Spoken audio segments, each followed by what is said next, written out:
Hello my good friends, welcome back to my YouTube channels. Today I just decided to do a very quick video tutorial about switch case. What is switch case? Well, switch case is actually used to make a decision. It's like a if statement, but it's very handy when it comes especially to make a multiple decision.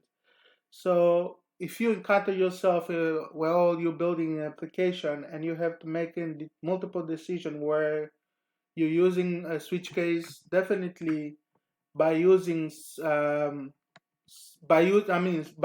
when you're using if statement, that's right.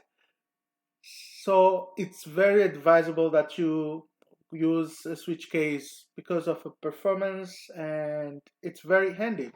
So as you guys may know, I don't like just to chat, so let's jump into the code and show you how you can use a switch case. So basically I'm just going to create an application where we're going to track the grade of student who pass or fails, right? So I'm just going to create a variable. I'll just say my grade here. So we'll just specify the grades to be 65 for now, right? And I can use now my switch case, and then I'll say true. I'll put the values to be true. And then the first grade, I will just say my grade, not my age, but will be my grade. So it will be greater or equals to, let's say, 90, right? And then once we have that case, I can actually display a log, and then this log will say, you passed with a greater mark, right? With a greater mark. And we can also do the same. I'm just gonna copy this line of code, and then I'll pass again just to save more time instead of typing it all over. And then this time we're going to evaluate if the value is 80, and then we'll say you pass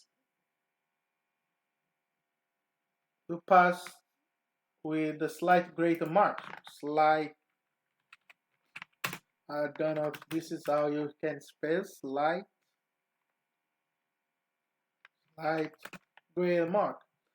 And then if the value is evaluated this time to be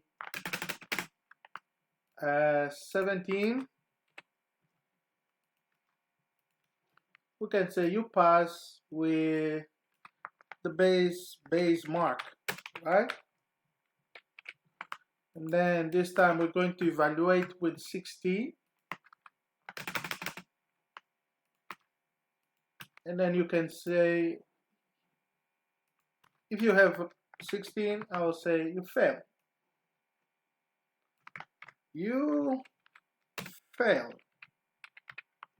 And then I'll break again. So if switch case definitely will come with the case switch case and then with the word break. So break means that this once we evaluate this value and then we satisfy what we are testing within my grade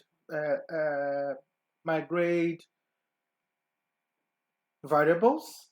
So this line will actually break. So it's going to evaluate again according to the value that we're going to input. And then I'm just going to say again here console. I'll say log again, and then I'll say please try again next year. Next year, not year. Yes, that's next year. So we can actually test it if our value is actually good. So currently the value is 69. So 69 is below. So we're getting you failed as a message right here. So let's say if I put, for instance, if you pass with the value of 100, the message you're going to share, you say you pass with the great mark. Let's say if I put 19, I mean 90, I put 96 or 96 for instance. I'll still have you pass with a greater mark, but what about if I put 88? So the message you pass with a slight greater mark, and then if I put 0, definitely please try again next year. But if I put 60, you failed, right?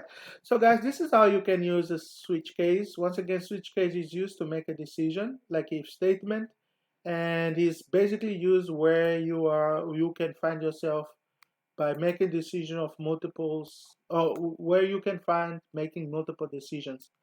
So this is a quick video tutorial that I want to show you on how to use switch case in JavaScript. If you like this video, please leave a thumbs up and subscribe to my channel, and see you to the next video tutorial. Bye.